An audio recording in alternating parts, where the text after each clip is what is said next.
بسم الله الرحمن الرحيم بسم الله الرحمن الرحيم إن الحمد لله نحمده ونستعينه ونستغفره ونعوذ بالله من شرور أنفسنا ومن سيئات أعمالنا من يهده الله فلا مضل له ومن يضلل فلا هادي له وأشهد أن لا إله إلا الله وحده لا شريك له وأشهد أن محمدا عبده ورسوله صلى الله عليه وعلى آله وصحبه ومن سن بسنته واقتفى أثره إلى يوم الدين يا أيها الذين آمنوا اتقوا الله حق تقاته ولا تموتن إلا وأنتم مسلمون يا أيها الناس اتقوا ربكم الذي خلقكم من نفس واحدة وخلق منها زوجها وبث منهما رجالا كثيرا ونساء واتقوا الله الذي تساءلون به والأرحام إن الله كان عليكم رقيبا يا أيها الذين آمنوا اتقوا الله وقولوا قولا سديدا يصلح لكم أعمالكم ويغفر لكم ذنوبكم ومن يطع الله ورسوله فقد فاز فوزا عظيما أما بعد فإن أصدق الحديث كتاب الله وخير الهدي هدي محمد صلى الله عليه وسلم وشر الأمور محدثاتها وكل محدثة بدعة وكل بدعة ضلالة وكل ضلالة في النار أما بعد فالسلام عليكم ورحمة الله وبركاته. Nous remercions Allah subhanahu wa ta'ala pour tous ses bienfaits et que la paix et le salut soient sur son prophète, sur sa famille, sur ses compagnons et sur tous ceux qui leur emboîteront le pas jusqu'à la fin des temps. Nous sommes donc le 7 du mois de Dhul Hijjah de l'an 1445 qui correspond au 13 juin 2024. Inch'Allah, compte tenu de la circonstance, nous avons décidé de dédier cette assise-là à l'actualité du moment, c'est-à-dire les 10 premiers jours du mois de Dhul Hijjah, le jeûne de Arafah, ainsi que les prières, ou bien la prière des fêtes, okay? C'est-à-dire les règles qui régissent le jour du Eid, ainsi que la prière de Eid, Inch'Allah. Comme vous le savez, nous sommes dans un mois gracieux qui renferme des jours qui sont tout aussi gracieux. Le prophète sallallahu alayhi wa sallam, dans le hadith de Ibn Abbas, il nous dit que ma min ayyamin al-amalu as-salihu fiha ahabbu ila Allah min hadhihi al-ayyami, yani ayyam al-ashr. Ibn Abbas, il dit que le prophète sallallahu alayhi wa sallam a dit qu'il n'y a pas un jour pendant lequel les bonnes actions sont plus méritoires que pendant ces jours, c'est-à-dire pendant les jours du mois les 10 premiers jours du mois de Dhul Hijjah. Les compagnons ont dit au prophète sallallahu alayhi wa sallam, walal jihadu fi sabilillah, même pas le djihad sur le sentier d'Allah. Le prophète sallallahu alayhi wa sallam, il dit walal jihadu fi sabilillah, même le djihad sur le sentier d'Allah hors du mois de Dhul Hijjah n'équivaut pas à la bonne action accomplie pendant le mois de Dhul Hijjah. Le prophète sallallahu alayhi wa sallam, il dit illa rajulun kharaja bi nafsihi wa malihi wa lam yarji' min dhalika bi shay'in. Il dit excepté l'homme qui sort avec sa personne, c'est-à-dire qu'il est sorti lui-même et il est sorti avec ses biens et rien n'est revenu, c'est-à-dire qu'il n'est pas revenu, donc il est mort sur le champ de bataille et les biens aussi ne sont pas revenus. Le prophète sallallahu alayhi wa sallam, donc il a accepté seulement le cas du martyr. Donc ces 10 jours, sont exceptionnels et le musulman pendant ces 10 jours-là, il doit doubler d'ardeur. Et le principe c'est que Allah subhanahu wa ta'ala, il a élevé certains jours par rapport à d'autres, afin de donner des occasions à ses serviteurs, comme des promotions si vous voulez, ou bien des journées de bonus, pendant lesquelles Allah subhanahu wa ta'ala attend de ses serviteurs donc qu'ils s'adonnent à fond, qu'ils s'adonnent donc aux bonnes actions à fond. Les jours du mois de Dhul Hijjah sont gracieux et le jour le plus gracieux sera donc le 9e, okay, quand on exclut le jour du Eid et ce qui va suivre. Donc, il s'agit du jour de Arafah. Okay? Le 9e jour, donc le jour de Arafah. D'abord, une petite précision. Quand on dit de jeûner les 10 premiers jours du mois de Dhul Hijjah, en réalité, on fait allusion aux 9 jours, pas aux 10 jours. Le 10e jour, c'est la fête. En réalité, il n'est pas possible de jeûner ce jour-là. Okay? Donc, le prophète sallallahu alayhi wa sallam, il accordait de l'importance à ces 10 premiers jours. Nous avons déjà vu son hadith, et certaines de ces femmes rapportent qu'il jeûnait aussi ces 9 jours. Mais le prophète sallallahu alayhi wa sallam, il nous a parlé en particulier du jour de Arafah. Le jour de Arafah, c'est un grand jour et un grand symbole dans la communauté. Omar ibn al-Khattab, il y avait un juif qui l'avait vu et le juif lui disait que vous avez un verset dans votre Coran, vous avez un verset dans votre livre. Si ce verset nous avait été révélé à nous les juifs, alors on aurait pris ce jour-là comme étant un jour de fête. Pas Abdullah ibn Omar, son père, Omar ibn al-Khattab lui demanda donc il s'agit de quel verset. Il lui dit qu'il s'agit du verset Al-yawma akmaltu lakum dinakum wa atmamtu alaykum ni'mati wa raditu lakum al-islam dina. Omar dit, nous savons très bien quand est-ce que ce verset a été révélé. Ce verset a été révélé alors que le prophète sallallahu alayhi wa sallam était arrêté à Arafah. Donc Allah lui a révélé les versets dont le sens est Al-yawma akmaltu lakum dinakum. Aujourd'hui, j'ai parachevé pour vous votre religion. Ok? C'est-à-dire que c'est un grand jour. En ce jour-là, la révélation a pris fin. Ok? Ce n'était pas le dernier verset, certes. Mais par ce verset, Allah subhanahu wa ta'ala nous montre que la révélation est en train d'être clôturée. Comme l'a dit le prophète sallallahu alayhi wa sallam dans ses propos, quand il leur dit que la'alli la ahujju ba'da ami hadha. Peut-être qu'après mon année-ci, je ne ferai plus le pèlerinage. Ok? Donc, Allah dit Al-yawma akmaltu lakum dinakum. En ce jour, j'ai parachevé pour vous votre religion. Wa atmamtu alaykum ni'mati. J'ai parfait sur vous mon bienfait. Wa raditu lakum al-islam dina. Et j'accepte que l'islam soit votre religion. C'est-à-dire que j'accepte que vous m'adoriez à travers les règles et le dogme de l'islam. Et je n'agrée rien d'autre en dehors de cela. Bien sûr, l'islam dont il est question dans ce verset, c'est l'islam du prophète sallallahu alayhi wa sallam, parce que c'est à lui que la chose a été révélée. Et Imam Malik disait que ma lam yakun yawma idhin dina falan yakun al-yawma dina. Il dit qu'en ce jour-là, ce qui ne faisait pas partie de la religion n'en fera pas partie aujourd'hui. C'est-à-dire que ce qui ne faisait pas partie de la religion, quand Allah a révélé Al-yawma akmaltu lakum dinakum, ne fera pas partie de la religion après cela, parce que la religion a déjà été close.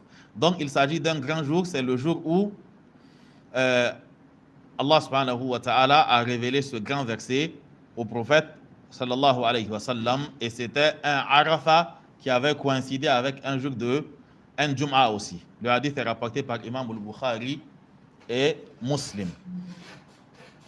Le jour de Arafah, il a comme mérite aussi, d'un point de vue de l'histoire, le fait qu'il s'agisse d'un symbole en ce qui concerne l'engagement pris par les fils d'Adam à l'endroit d'Allah subhanahu wa ta'ala. Ibn Abbas me rapporte encore dans le hadith de Ahmad que le prophète sallallahu alayhi wa sallam a dit que Allah subhanahu wa ta'ala a pris l'engagement qu'il a fait prendre à Adam et à sa descendance au niveau de Arafah. C'est-à-dire quand Allah, après avoir demandé à Adam d'extraire de ses côtes sa descendance, et Allah a fait prendre cet engagement à tout le monde. Alastu bi rabbikum. Cet engagement a été pris là-bas. Allah pose la question aux humains, ne suis-je pas votre Seigneur? Qalu, et ils ont répondu, Bala shahidna. Si nous témoignons que tu es notre Seigneur. Donc, ce serment entre Allah subhanahu wa ta'ala et ses serviteurs a été pris en ce lieu, ce qui fait la grandeur du jour de Arafat. Il s'agit aussi du jour pendant lequel Allah subhanahu wa ta'ala a franchi le plus grand nombre de personnes de l'enfer. Comme cela est rapporté par Aïcha radhiyallahu anha, elle dit que le prophète sallallahu alayhi wa sallam a dit « Ma min yawmin aktharu min an yu'tiqa Allahu fihi abdan min an-nari min yawmi Arafah » Il n'y a pas un jour pendant lequel Allah subhanahu wa ta'ala il a franchi le plus les esclaves de l'enfer comme le jour de Arafat. Et Allah subhanahu wa ta'ala, il se rapproche et il se vante auprès des anges de ses serviteurs qui sont en train de l'adorer. Et le prophète sallallahu alayhi wa sallam, il dit qu'Allah dit aux anges Ma arada haula'i. Qu'est-ce que ces personnes-là veulent? Et wa huwa a'lam. Et Allah subhanahu wa ta'ala, il sait mieux que quiconque, c'est que ses serviteurs attendent de lui. Le mérite du jour de Arafat qui vient le plus à l'esprit des gens, c'est le hadith dans lequel Abu Qatada al-Ansari, il nous rapporte que le prophète sallallahu alayhi wa sallam a dit en ce qui concerne le jour de Arafat, yukaffiru sanata al-madiyata wa sanata al-qabilata. Le jeûne du jour de Arafat pardonne les péchés de l'année passée et les péchés de l'année à venir. Et le hadith est rapporté par Imam Muslim. C'est ce mérite-là que les gens ont le plus à l'esprit, et ce qui fait que généralement, c'est la chose à laquelle les gens s'adonnent le plus, ok? Ce qui est bien. Mais il n'y a pas que ça. Pendant ce jour-là, on doit aussi faire beaucoup de azkar, beaucoup d'invocations et beaucoup de istighfar à travers donc les différents hadiths que nous venons de lire, et aussi à travers un autre hadith authentifié par le muhaddith Ahmad Shakir, dans lequel il est rapporté qu'Allah subhanahu wa ta'ala attend de ses serviteurs qu'ils fassent beaucoup de takbir, beaucoup de tahlil pendant ce jour-là. Et le cas du tahlil a été rapporté dans un autre hadith où le prophète sallallahu alayhi wa sallam disait « Khayru du'a'i du'a'u Arafah wa khayru ma qultu ana wa nabiyyuna min qabli » Le prophète dit que la meilleure des invocations, c'est celle de Arafat. Et la meilleure chose que moi et mes dévanciers parmi les prophètes ont dit, c'est La ilaha illallah wahdahu la sharika la, jusqu'à la fin de l'invocation. À présent, le jeûne du jour de Arafat, nous sommes confrontés à une situation où ce jour-là tombe un samedi. Et comme d'habitude, les musulmans sont toujours surpris par des événements. Okay? Certaines choses, on attend que ça arrive pour chercher la réponse à la question. Okay? Et pendant cette situation de confusion, c'est-à-dire depuis que la vue du croissant a été annoncée, quand les gens ont calculé qu'ils ont vu que Arafat tombait un samedi et que des vidéos ont commencé à circuler, les gens se sont retrouvés dans des situations différentes. Certaines personnes étaient avisées déjà. C'est-à-dire qu'ils connaissaient la question bien avant que cette situation se présente. Et ils connaissaient déjà la réponse. Et d'autres personnes se sont retrouvées dans une situation de confusion, ne sachant pas où donner de la tête. On lui dit que jeûner samedi est interdit. Et on lui dit aussi que ça efface 2 années de péché. Donc, il ne sait plus exactement ce qu'il doit faire. C'est dans cette situation qu'on se retrouvera à chaque fois qu'on refuse d'apprendre la religion d'Allah subhanahu wa ta'ala. Et heureusement pour nous, cette situation ne concerne que la jurisprudence. Ce n'est pas une question de dogme. Mais en réalité, sur les questions de dogme aussi, nous ne sommes pas plus orientés. Mais ce qui est intéressant dans cette situation, c'est que les gens ont eu le réflexe de se tourner généralement vers les gens de science pour poser la question. Mais bizarrement, quand il s'agit de questions sensibles, de questions du quotidien, des questions qui régulent la vie commune, la vie de tous les jours, et qui sont susceptibles même de conduire souvent à la mécréance ou bien à des péchés mortels, ça n'intéresse pas du tout les gens. Ce que les gens ont fait, c'est bien. Mais si ça se faisait sur toutes les questions de la vie de tous les jours, ça aurait été encore mieux. D'où vient le problème? Nous avons déjà le hadith parlant du mérite du jeûne de Arafat. Sauf que nous avons d'autres hadiths, notamment un autre hadith, le hadith de Abdullah ibn Busr qu'il rapporte de sa sœur, où il est rapporté que le prophète sallallahu alayhi wa sallam a interdit le jeûne du samedi. Ok? Maintenant, la question, c'est comment se fera la conciliation de ces deux hadiths. D'abord, je vais nous rappeler un certain nombre d'éléments. En islam, quand on parle de divergence, il y a deux types de divergence. Il y a la divergence qui n'est pas du tout autorisée, ok, et qui est blâmable, et où il n'y a que deux cas. Soit tu as tort, soit tu as raison. Le tort est évident et la vérité aussi, elle est évidente. Okay? Là, il s'agit des questions qui relèvent du dogme et les questions de base aussi de la jurisprudence. Là-bas, la divergence n'est pas possible. Maintenant, nous avons le cas de la divergence dans la jurisprudence et dans les questions qui ne relèvent pas des fondamentaux, okay? Mais des questions qui se retrouvent sous d'autres. À ce niveau, il peut y avoir deux types de divergence. Il y a la divergence qui sous-entend une variété, notamment, prenons le cas de la prière, où le prophète sallallahu alayhi wa sallam, il est rapporté de lui qu'il faisait le takbir, c'est-à-dire qu'il levait les mains et disait Allahu Akbar au même moment. Ou encore qu'il levait les mains et ensuite il disait Allahu Akbar. Ou encore qu'il disait Allahu Akbar et ensuite il levait les mains.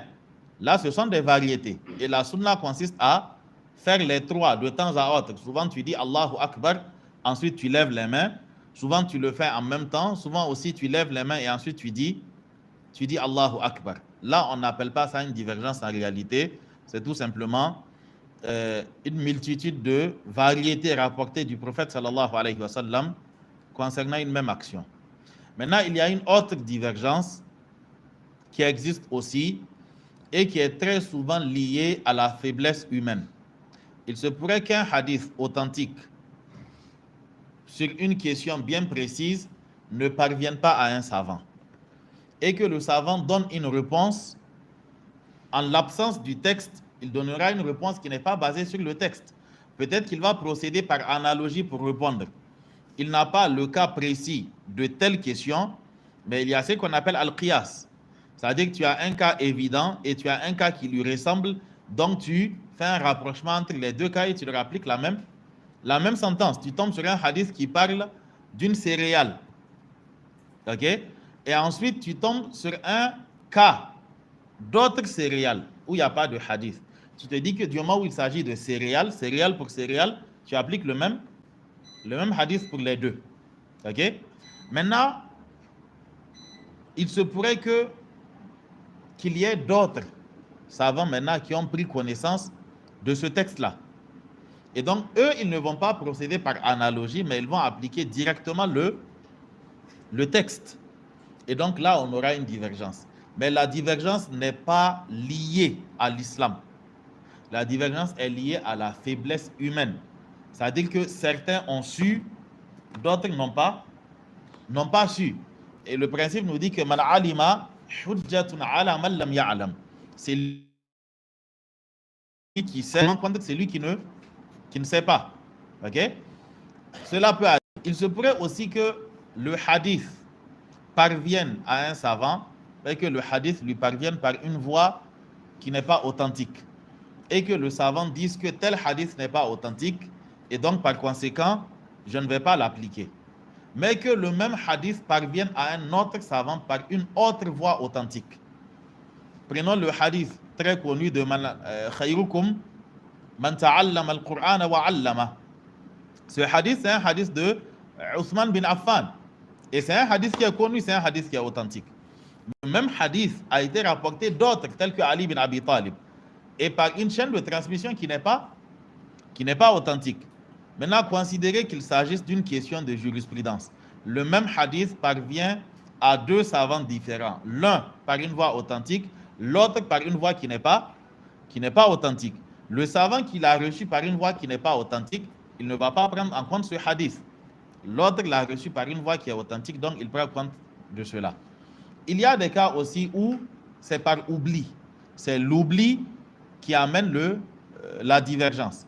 Comme par exemple, le cas où le savant, pendant son argumentaire, il oublie de prendre en compte telle règle ou tel hadith.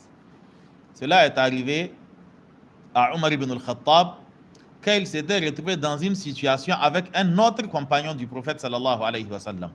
Et quand ils sont revenus, le prophète sallallahu alayhi wa sallam leur a expliqué qu'il doit faire le tayammum dans cette situation. Longtemps après, le même compagnon, devant Omar, il essayait de rappeler à Omar que rappelle-toi que telle chose s'est passée et qu'on devait faire le tayammum. Omar dit qu'il ne se rappelle pas. Ok? C'est un humain. Ok? L'oubli n'est pas exclu. Donc, il n'y a pas eu de... Livre Kimbana. Je ne sais pas où c'est. Ok? Donc, le prophète sallallahu alayhi wa sallam, il peut dire le hadith, le texte à plusieurs et certains vont oublier. Il se pourrait aussi qu'au niveau des savants, la même chose arrive. L'oubli n'est donc pas exclu dans le cas des humains. Toutes ces questions, toutes ces raisons et d'autres sont des arguments qui peuvent faire qu'il y ait divergence sur une question ou sur une autre. Et quand la divergence survient dans ces genres de cas, il revient, aux musulmans de savoir comment se comporter. Il y a des situations où il n'y a pas lieu de s'alarmer ou bien de s'affoler ou encore de penser que la divergence, elle est originelle dans l'islam. La divergence, elle n'est pas originelle en islam. La divergence, elle survient du fait de la faiblesse humaine. Parce que si les textes eux-mêmes prêtaient à divergence, Allah n'allait pas nous dire qu'en cas de divergence, فَإِن تَنَازَعْتُمْ فِي شَيْءٍ فَرُدُّوهُ إِلَى اللَّهِ وَالرَّسُولِ إِن كُنتُمْ تُؤْمِنُونَ بِاللَّهِ وَالْيَوْمِ الْآخِرِ. En cas de divergence, retournez au Coran et à la Sunna, au prophète sallallahu alayhi wa sallam et à Allah. Si les textes eux-mêmes allaient conduire à une divergence, on n'allait pas nous dire de solutionner la divergence en y retournant. Et au temps du prophète sallallahu alayhi wa sallam, il n'y avait pas cela. Parce que pour toute question, ils interrogeaient le prophète sallallahu alayhi wa sallam. Yas'alunaka an kadha qul, dis-leur. Ils t'interrogent sur telle chose, alors dis-leur que voici la sentence, voici le sort, voici comment on doit procéder. Et la divergence, elle doit, pour ne pas causer de troubles, elle doit pousser les gens à avoir une certaine maturité intellectuelle. Malheureusement, très souvent, c'est ce qui nous manque. C'est-à-dire qu'on n'a pas cette maturité intellectuelle quand il y a divergence. Il y a certaines personnes qui considèrent que comme il y a divergence, chacun fait ce qu'il veut. Ça, c'est faux. Il y a certaines personnes, quand il y a divergence, elles considèrent que oui, c'est bien. C'est-à-dire que c'est une miséricorde qu'Allah a voulu, comment on appelle ça, accorder aux hommes. Et donc, comme il y a divergence, tu es libre. Si c'est le haram qui t'arrange, tu dis que c'est haram. Si c'est le halal qui t'arrange, tu dis que c'est halal. C'est-à-dire que la question, tu lui donnes le statut en fonction de ce qui t'arrange. Et ça, c'est une hérésie à coup sûr. Donc, quand il y a divergence, ce qui est demandé à l'étudiant en sciences, ce qui est demandé à l'étudiant en sciences, c'est autant que faire se peut de mener des recherches et d'aboutir sur un résultat. Le savant, lui, c'est un autre niveau encore. Ses recherches sont plus pointues et donc son résultat est plus aiguisé.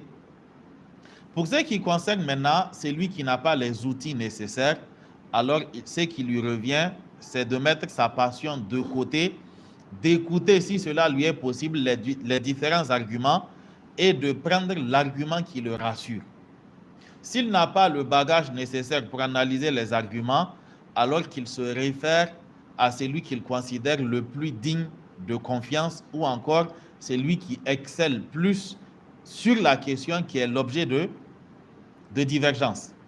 Et quelle que soit la catégorie à laquelle on appartient, tant qu'on prend la position dictée par le résultat final, alors on n'est en aucun cas blâmable. Donc cette question-là, elle ne doit pas du tout affoler. Ce n'est pas la fin du monde et ce n'est pas une nouvelle question. Et loin de nous l'idée ici de mettre fin à la divergence à travers les analyses qu'il y aura. Sachez que le principe en islam, c'est que quand une question est l'objet d'une divergence, elle est l'objet d'une divergence et c'est tout. Okay? Il ne faudrait pas s'attendre à ces 15 jours parce que tu penses que tes arguments sont solides, que tu mettras fin à la chose, quoi. L'année prochaine encore, si Arafat tombe un samedi, la question sera soulevée. Mais il faudrait savoir dans quelle catégorie placer la question, comment analyser les choses et comment se comporter dans ce genre de situation. L'attitude, elle est très simple. Si tu es convaincu par l'argument qui dit que quand un jour de jeûne tombe le samedi, on ne jeûne pas, tu ne jeûnes pas. Si tu es d'avis que Arafat fait exception, tu jeûnes. Et c'est tout. Parce que tu reconnais que tu n'es pas savant. Le principe, c'est que le savant, celui qui n'est pas savant, c'est un muqallid. Et le muqallid ne fait pas de débat. Ok? C'est-à-dire que quand on n'est pas soi-même en contact direct avec les arguments, hadith, on te dit de le montrer, tu ne peux pas le montrer. L'autre aussi, l'argument sur lequel il se base, si on lui dit de le montrer, il ne peut pas le montrer. Prends l'avis qui te rassure à travers les argumentaires, tu avances. L'autre aussi fait la même chose.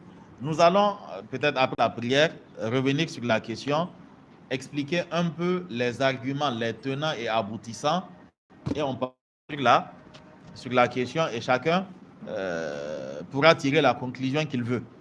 Ne vous attendez pas à la fin à ce que je vous dise allez jeûner ou bien ne jeûnez pas. Ok? Tel n'est pas l'objectif. Mais il y a un principe qui dit que إذا عرف السبب بطل العجب. Une fois que la cause d'une situation est connue, alors l'étonnement disparaît. C'est-à-dire que le fait de savoir, quand on saura pourquoi est-ce que ceux qui ont dit samedi, on ne jeûne pas, quand on connaîtra leurs arguments et qu'on connaîtra les arguments de ceux qui ont dit on jeûne, alors on saura que la question en elle-même, elle n'a pas besoin d'enflammer les gens à ce point. Ok? Et c'est cela l'objectif, décrisper un peu les choses, que les gens se détendent, quoi. C'est pas quelque chose de nouveau. Ok? C'est pas quelque chose de nouveau, mais tant que tu refuses d'étudier, alors tu seras toujours dans la confusion. Les questions les plus banales vont te laisser perplexe. Tu ne sauras pas quoi faire.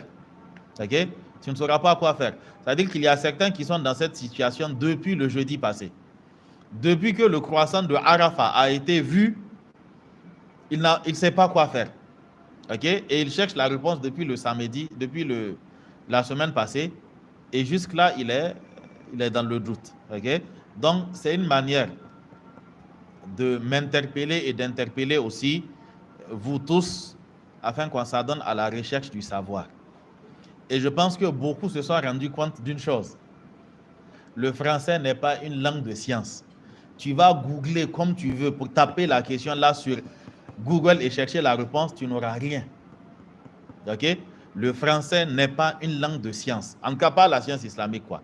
Il y a quelques traductions, quelques trahisons et ainsi de suite, mais rien de bon. Ok? Rien de bon. Donc, forcément, tu vas retourner à la langue originelle si tu veux comprendre ce qui est en train de se passer. Au cas contraire, tu seras tout simplement spectateur ou bien téléspectateur, quoi. Ok? Tu vas juste regarder les choses se passer et qu'Allah subhanahu wa ta'ala nous accorde la science et qu'Allah nous guide. Nous allons prier et revenir, Inch'Allah. Naam, subhanakallahumma bihamdik, ashhadu an la ilaha illa ant, astaghfiruka wa atubu ilayk, wa sallallahu ala nabiyyina Muhammadin wa ala alihi wa sahbihi wa sallam, wassalamu alaykum wa rahmatullahi wa barakatuh. Alhamdulillah, wassalatu wassalamu ala rasulillah, wa ala alihi wa sahbihi wa man wala, amma ba'du.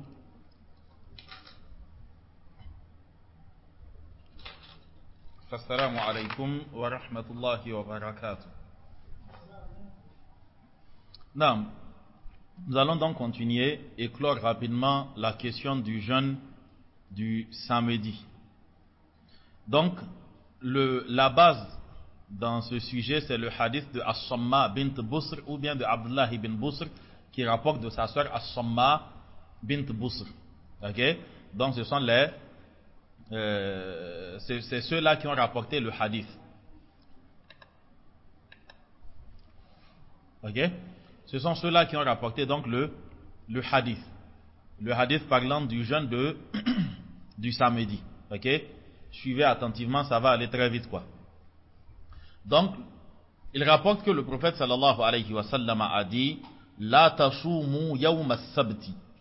Ne jeûnez pas le samedi. Illa fi maftaradallahu alaykum. Sauf dans le jeûne où qu'Allah vous a rendu obligatoire.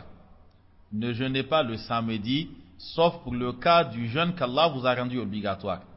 فَإِن لَمْ يَجِدْ أَحَدُكُمْ إِلَّا لِحَاءَ عِنَبَةٍ. Si l'un d'entre vous ne trouve que l'écorce, ok, de la vigne, ok, أَوْ عُودِ شَجَرَةٍ, ou encore l'écorce d'un arbre, ou la branche d'un arbre, فَلْيَضْمَغْهُ, ok, فَلْيَمْضَغْهُ, c'est-à-dire qu'il mâche cela et qu'il avale, de sorte à ce qu'il ne soit pas en état de jeûne. Le hadith est rapporté par At-Tirmidhi, il est rapporté par Ahmad, par Abu Daoud, par Ibn Majah et par d'autres. Donc c'est cela le hadith de base sur le jeûne du samedi. Maintenant sur cette question de l'interdiction du jeûne, les savants, on peut noter trois positions. Il y a une première catégorie de savants, comme Imam Ahmad ibn Hanbal, Abu Daoud et d'autres, qui ont tout simplement arraché la question dès sa racine en disant que le hadith il est daïf ou encore que le hadith il est mansour, c'est-à-dire que c'est un hadith qui a été abrogé, l'interdiction est levée, ou dans tous les cas un autre des arguments en fait ou bien des propos qui annulent le hadith dès sa racine, ok, en disant que le hadith il est inapproprié pour l'argumentaire. Tantôt on parle de ad-da'f fi sanad ou bien al-ittirab, c'est-à-dire qu'il y a une certaine instabilité dans le hadith et autres. Ok? Ça c'est la première position et quand on l'adopte, la question elle est close. La deuxième position, c'est celle qui dit que le hadith est authentique. Le hadith est authentique et le hadith il est à appliquer dans toute sa rigueur. Le samedi, on ne jeûne pas tant que ce n'est pas un jeûne obligatoire, comme le jeûne de Ramadan, le jeûne de Kafara, le jeûne de Nadr, ok, et autres jeûnes obligatoires. Tant qu'il ne s'agit pas de cela, pour la deuxième position, le jeûne est interdit. Okay? Et parmi les contemporains, c'est l'avis du Cheikh Al-Albani. Parmi les grands contemporains, c'est lui qu'on connaît comme étant ayant pris cette position-là. Parmi les prédécesseurs, il y a d'autres, comme le rapporte Imam al-Tahawi, Ibrahim al-Nakha'i, ou encore Talq ibn Habib, je pense bien, ok, et d'autres. Mais dans tous les cas, cette position, elle reste minoritaire dans la communauté. La troisième position, c'est celle qui considère le hadith authentique, mais elle dit que le hadith, certains hadiths sont venus limiter le champ du hadith. Le hadith, il est bien authentique, mais il y a d'autres hadiths qui sont venus exclure de la règle d'autres, c'est-à-dire des cas du samedi qui ne sont pas des jeûnes obligatoires. La première position, on la met de côté, celle qui dit que le hadith n'est pas authentique. Wallahu a'lam, d'un point de vue scientifique, le hadith, il est authentique. Ok? Le hadith, il est authentique. Maintenant, la question qui se pose, c'est le hadith. Il reste dans toute sa vigueur et sa rigueur, ou encore on fait des exceptions sur base des autres hadiths. Ceux qui disent que le hadith, on doit le maintenir comme il est, ils disent que le principe c'est que an-nahyu muqaddamun ala al-ibaha.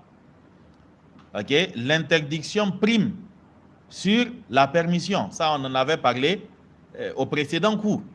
Quand il y a un texte qui autorise et qu'un autre texte vient interdire, le texte qui interdit a la priorité. Quelle est la raison? C'est parce que al-aslu fil ashiya'i al-ibaha. Al-aslu fil sawmi al-jawaz. À la base, il est permis de jeûner, c'est-à-dire tous les jours. Jusqu'à preuve du contraire, il est permis de jeûner tous les jours. Sauf quand il s'agit de la manière de jeûner, le fait d'aligner tous les jours, ou voilà. Mais il y a eu des textes qui sont venus exclure des jours. Maintenant, est-ce que nous allons prendre en compte les textes qui sont venus interdire des jours de jeûne, ou encore nous allons nous cramponner à la base disant que le jeûne est permis tous les jours?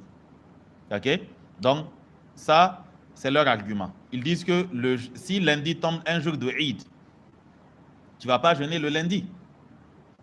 Pourquoi tu ne vas pas jeûner le lundi? Pourtant, le jeûne est permis à la base. Parce qu'il y a un texte qui interdit le jeûne du lundi. Ok, quand il tombe, le jeûne du jour de Eid en fait. Ok, donc quand lundi tombe le jour de Eid, il y a l'interdiction d'une part et la permission d'une part. Donc c'est l'interdiction qui va primer quoi. Ok, la même chose, un jour de jeûne tombe par exemple pendant Ayyam al-Tashriq. Ok? C'est-à-dire Ayyam al-Tashriq tombe un lundi. Tu ne peux pas jeûner le lundi. Et ainsi de suite. Donc vous voyez que dans tous ces cas-là, on a fait primer l'interdiction sur la permission. Tu ne diras pas que je vais jeûner le lundi parce que c'est le lundi. Ok? On te dira que non, c'est un jour de Eid. C'est permis de jeûner le lundi. Il est même méritoire de jeûner le lundi. Mais l'interdiction prime sur la permission. C'est leur argument qui est là. Les autres, quant à eux, ils disent que le jeûne du samedi se présente sous 4 formes. Ok? Retenez bien ces 4 formes-là. Premièrement, il y a le cas où le jeûne est obligatoire. Le cas où le jeûne est obligatoire. Deuxième cas, c'est quand le jeûne du samedi est accompli en visant le samedi lui-même. C'est-à-dire que c'est le samedi qui est visé. Comme on jeûne le lundi et le jeudi, la personne cible le samedi pour le jeûner. Le samedi en tant que jour, pas un événement qui est tombé le samedi. C'est clair? Est-ce qu'on se comprend? Premier cas, le jeûne obligatoire qui tombe un samedi. Deuxième cas, le fait de viser le samedi pour le jeûner, comme on viserait le lundi ou le jeudi. Ok? Ça, c'est le deuxième cas. Le troisième cas, c'est le fait de jeûner le samedi, mais pas en le visant lui-même. Mais il y a un jour ou un événement qui est tombé ce samedi-là. Et toi, c'est l'événement que tu vises et non pas le samedi lui-même. Ok? Le quatrième cas, c'est quand on a jeûné le samedi, un jour avant le samedi ou un jour après le samedi. Ok? Donc ça, ce sont les 4 cas. Le premier cas du jeûne obligatoire, nous sommes donc sur la dernière des positions. Le jeûne obligatoire, il est accepté du hadith même. Le hadith est clair sur le fait que le jeûne obligatoire ne fait pas partie de l'interdiction et c'est une logique. Ok? Le deuxième cas, le fait de jeûner en visant le samedi lui-même, lui aussi, il est interdit sur base de ce hadith. Ok? Le troisième cas et le quatrième cas maintenant, c'est là que la question se pose. Est-ce que vous retenez le troisième et le quatrième cas? Je commence par le quatrième cas. Le quatrième cas, c'est le fait de jeûner, par exemple, le vendredi. Ce cas a été exclu sur base du hadith de Juwayriya. Quand elle rapporte que le prophète sallallahu alayhi wa sallam l'a vu en train de jeûner et que le prophète sallallahu alayhi wa sallam lui a demandé: est-ce que tu as jeûné hier? Elle jeûnait un vendredi. Le prophète lui a demandé: est-ce que tu as jeûné hier? Elle dit non. Il lui a demandé: est-ce que tu as l'intention de jeûner le samedi, c'est-à-dire le jour suivant? Elle dit non.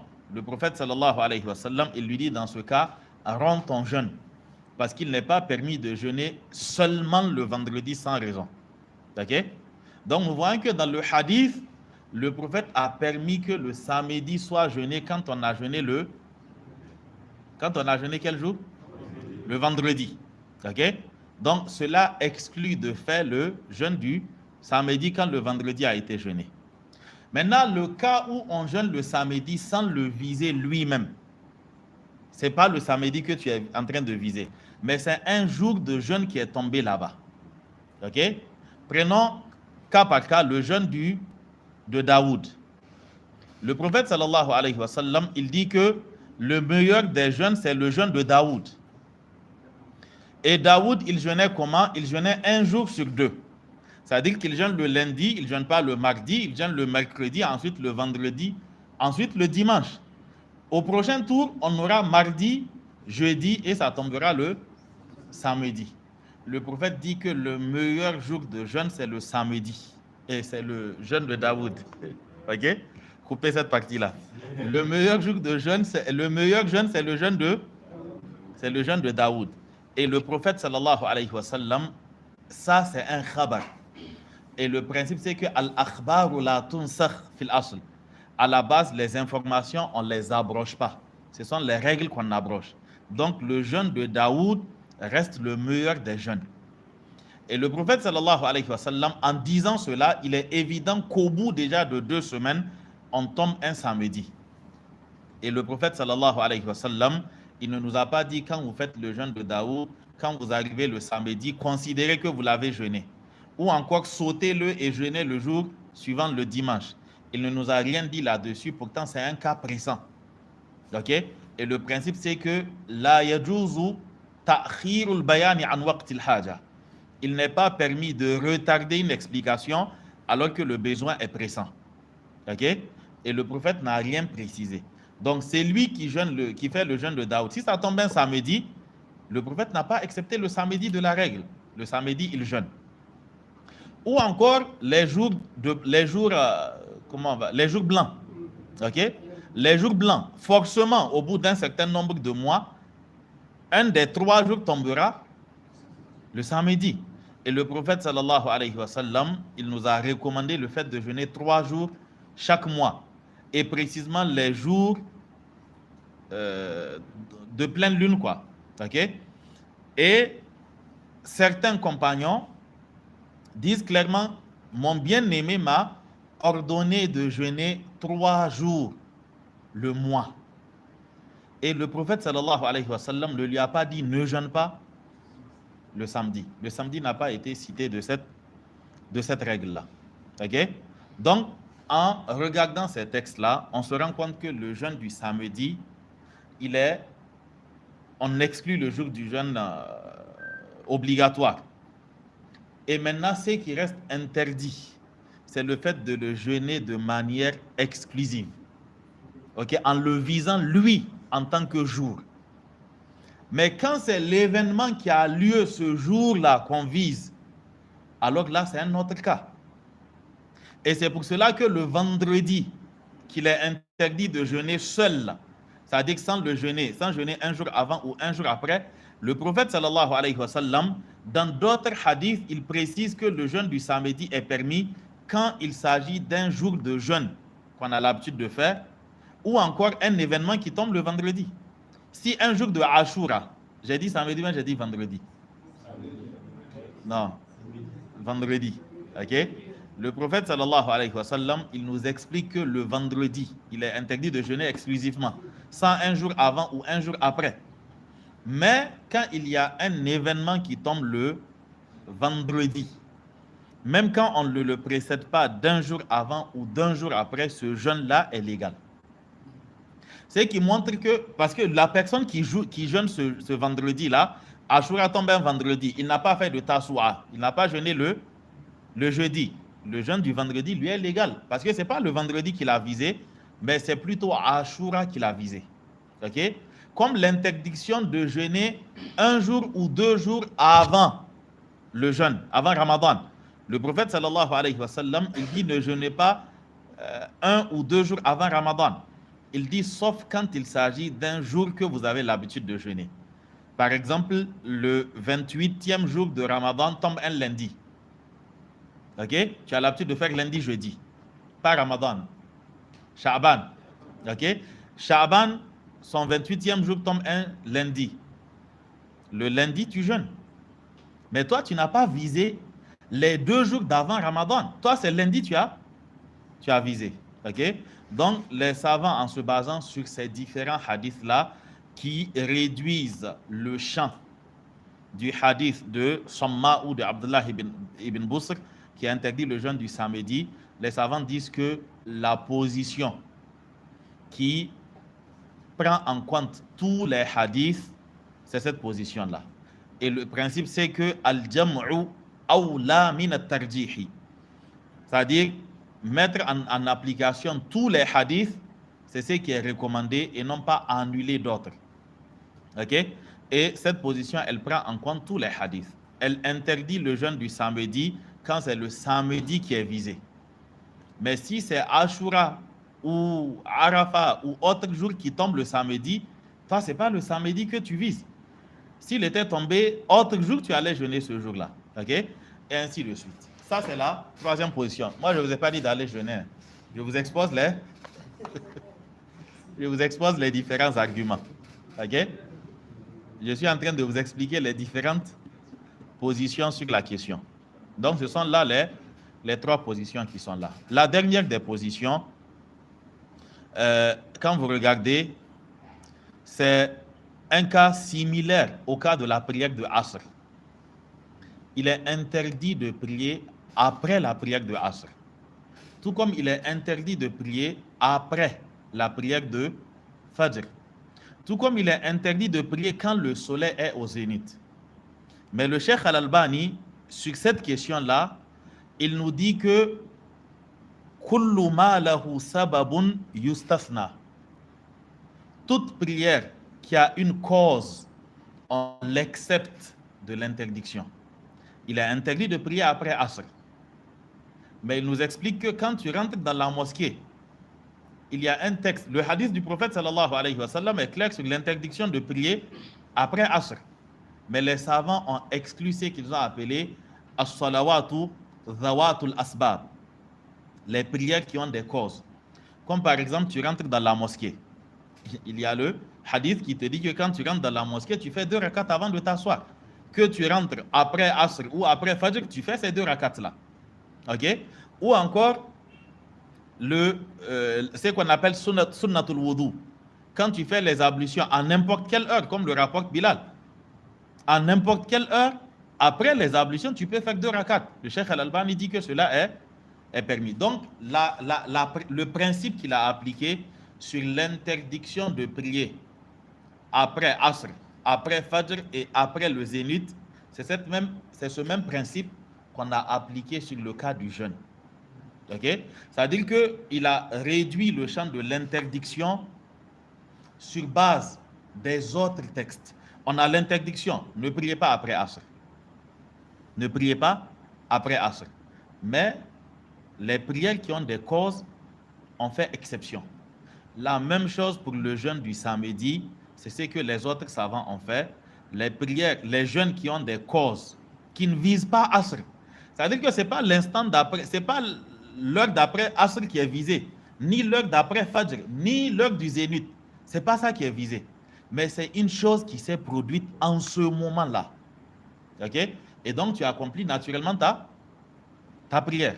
Vous voyez que ici, le principe de an-nahyu muqaddamun ala al-ibaha n'a pas pris le dessus. Pourquoi? Parce qu'il s'agit plutôt de nusus qui sont amma, c'est-à-dire des textes qui sont à portée générale.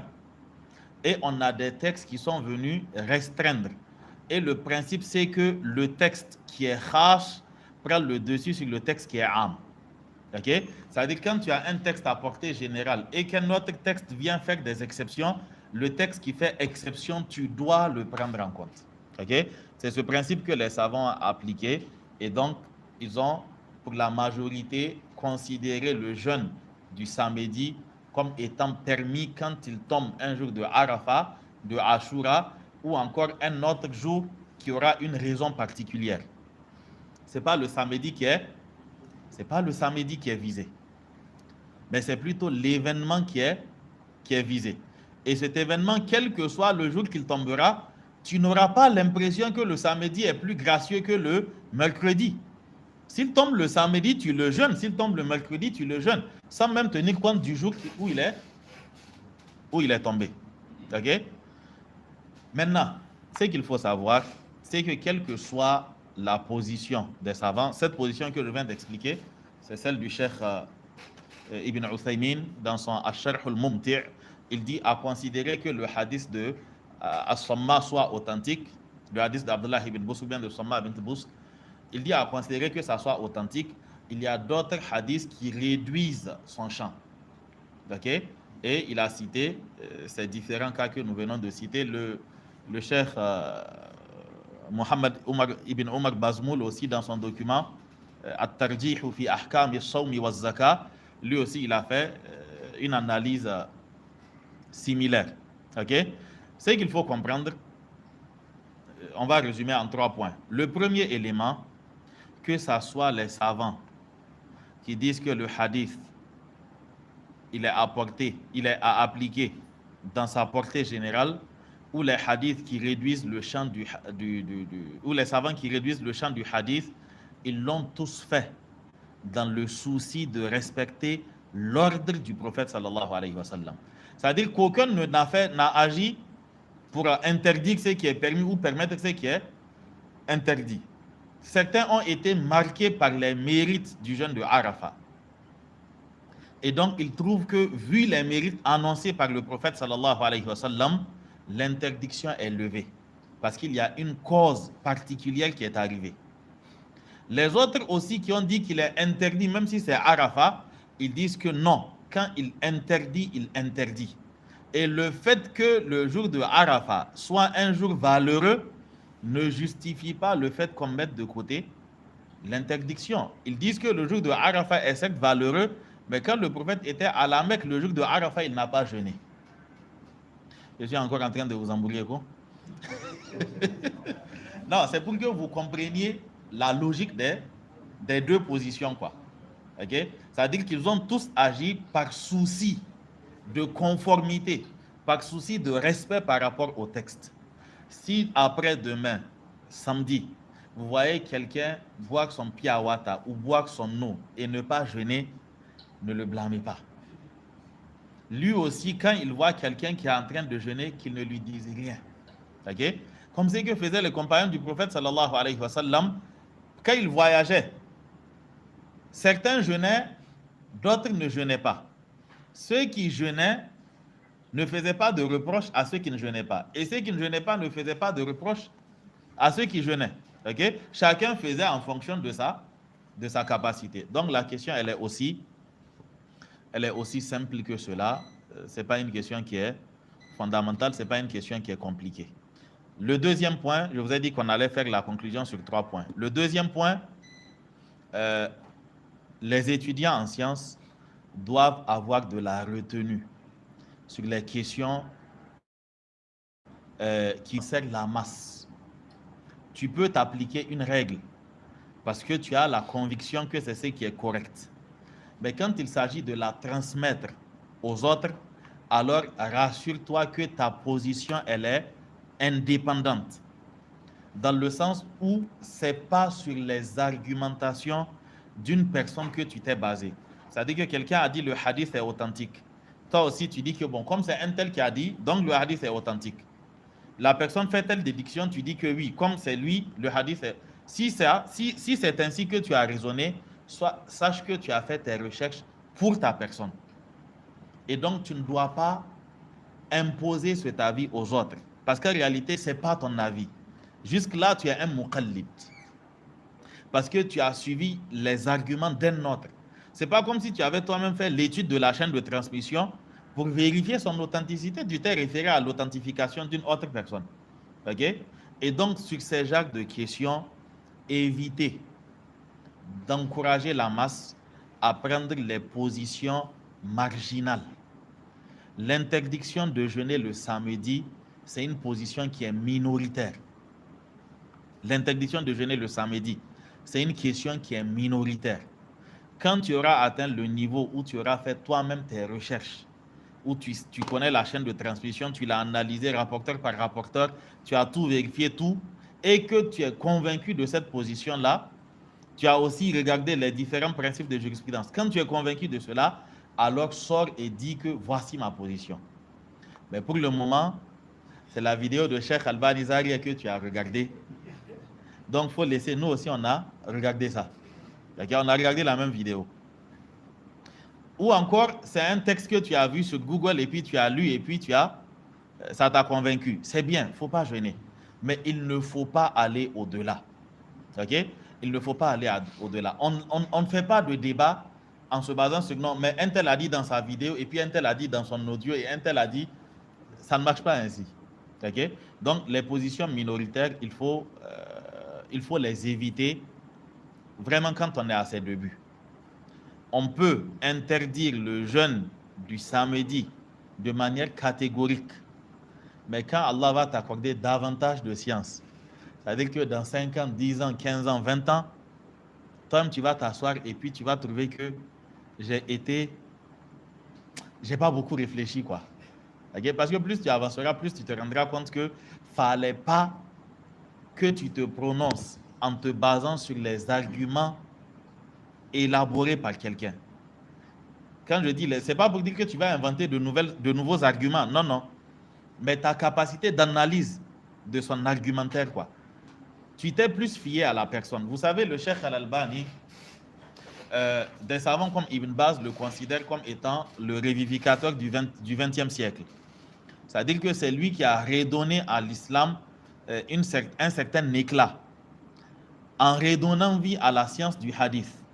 Aujourd'hui, toute personne que vous voyez s'intéresser à la science du hadith, c'est en grande partie l'influence du Cheikh Al-Albani. Quand je dis Cheikh Al-Albani, je parle de Muhammad Nasiruddin Al-Albani. Okay? Je ne parle pas de Albani du Nigeria, rahimahumallah, qu'Allah leur fasse miséricorde à eux tous. Donc, le grand Albani, c'est lui qui a donné l'amour de la science du hadith aux jeunes. Et aujourd'hui, toute personne que vous allez voir s'intéresser à cette science-là, c'est sous son égide. C'est lui qui a montré l'indispensabilité de cette science dans la communauté.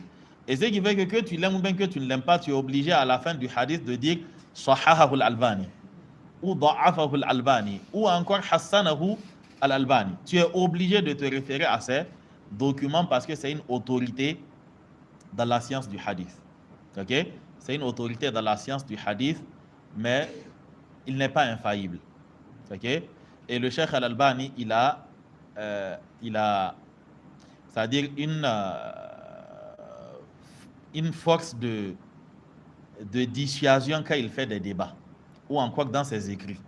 Ce qui fait que certains savants déconseillent aux débutants de lire les propos de Albani en premier sur une question. Ok?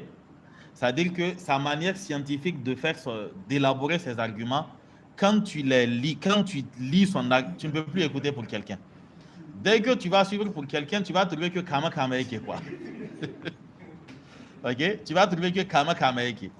Et ce qui fait que si Allah ne t'a pas aidé, tu risques d'être borné. Or, dans le domaine de la science, on n'accepte pas cela. Tu ne peux pas être borné et tu ne peux pas te focaliser sur une personne. Ok? La science, elle est large. Il n'y a pas une personne qui a le monopole de la science. Ok?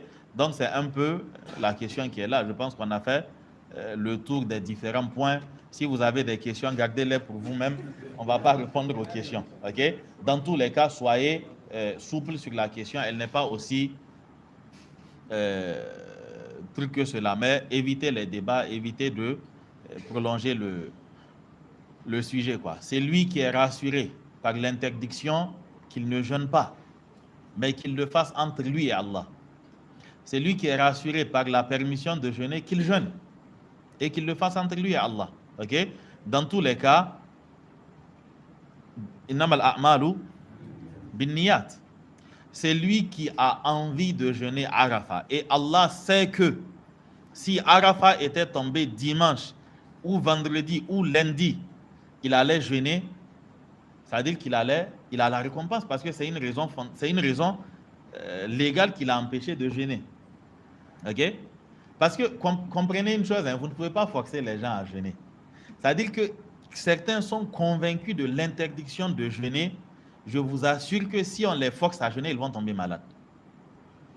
Il est convaincu qu'il est en train de commettre un péché. Le prophète sallallahu alayhi wa sallam lui a dit ne jeûne pas. Et puis toi tu veux le forcer à jeûner, il va tomber malade. L'autre aussi, il voit les péchés de l'année passée, les péchés de l'année prochaine. Et puis tu lui dis de ne pas jeûner. Non. Donc vous voyez qu'il y a aussi une question d'inconfort. Il y a une question d'inconfort. Et aussi, il y a une question souvent de contact avec les textes. Ceux qui ont pris connaissance des mérites, et cela a occupé une bonne partie de leur esprit, il est difficile qu'ils ne puissent pas jeûner. Il est difficile de les convaincre de ne pas jeûner. C'est lui aussi qui, très tôt, a pris connaissance de l'interdiction de jeûner le jeudi. Il est difficile, le samedi, il est difficile de le convaincre de jeûner le samedi. Donc, qu'on soit tolérant et qu'on laisse passer cela. Je pense qu'il y a plus fondamental. Il y a les Tidjanites, les Soufis, les Boko Haram, les Akmi, les Khawarij, les Mu'tazila. Il y a tout cela à tabasser, quoi. Donc, il faut laisser l'affaire de jeudi et l'affaire du samedi, là. Ça va aller, Inch'Allah. Qu'Allah subhanahu wa ta'ala nous aide et qu'Allah nous guide vers ce qu'il aime et agrée. Donc, je pense qu'on a clos la question. Vous connaissez un peu les tenants et aboutissants. Comme on l'a dit, idha urifa as-sababu batal al-ajab. Okay? Quand on connaît la cause, alors il n'y a plus de... On dit... c'est quoi? Stupéfaction. C'est ça? Il n'y a plus d'étonnement. C'est-à-dire que c'est fini. Tu es rassuré, tu es tranquille, tu comprends un peu. Quand tu vois l'autre dire qu'on ne jeûne pas, tu sais pourquoi. Quand tu vois l'autre dire on jeûne, voilà. Et retenez enfin, j'avais dit la conclusion en 3 points. Moi, je ne vous ai rien dit. Ok? Je ne vous ai rien dit. Et vous ne savez pas si samedi je vais jeûner ou bien je ne vais pas jeûner. Ok? Parce qu'il faut comprendre une chose, quoi. On dit que la yunsabu ila sakitin qawlan. Ok? La yunsabu ila sakitin qawlun. On n'attribue pas une parole à quelqu'un qui n'a pas parlé. J'ai rien dit. Je vous ai exposé les arguments des savants. Imam Shawkani, en taquinant ou en critiquant une personne, il dit que la personne dit ça, c'est pas permis chez nous. Il dit yaquluna hadha ghayru yaquluna hadha indana ghayru jaizin. Yaquluna hadha indana ghayru jaizin. Il dit ces personnes disent telle chose n'est pas permis chez nous. Il dit faman antumu hatta yakuna lakum indu. Il dit vous êtes qui jusqu'à avoir un chez, c'est-à-dire dans la science, quoi. Et puis tu dis que chez nous ça c'est permis, chez nous ça c'est interdit. Toi tu es qui pour avoir un chez dans le domaine de la science, à plus forte raison de dire aux gens que voici ma position. Non, pour le moment il s'agit juste d'exposer les propos des savants, se faire écho des propos des savants et non pas de trancher sur des questions. Ok? J'espère pour ceux qui vont entendre ce exposé qu'ils vont comprendre d'abord la notion de divergence qu'on a évoquée et aussi la question du samedi qu'on vient de traiter. Ok? La situation va se présenter, elle va se représenter. Elle va se présenter plusieurs fois. Mais il faut rester calme et serein, quoi. Non. Écrivez vos questions, parce que généralement, quand vous posez vos questions, ça ne rentre pas dans l'enregistrement. Écrivez sur des bouts de papier. Et si ça ne porte pas sur le samedi, peut-être je vais répondre. OK?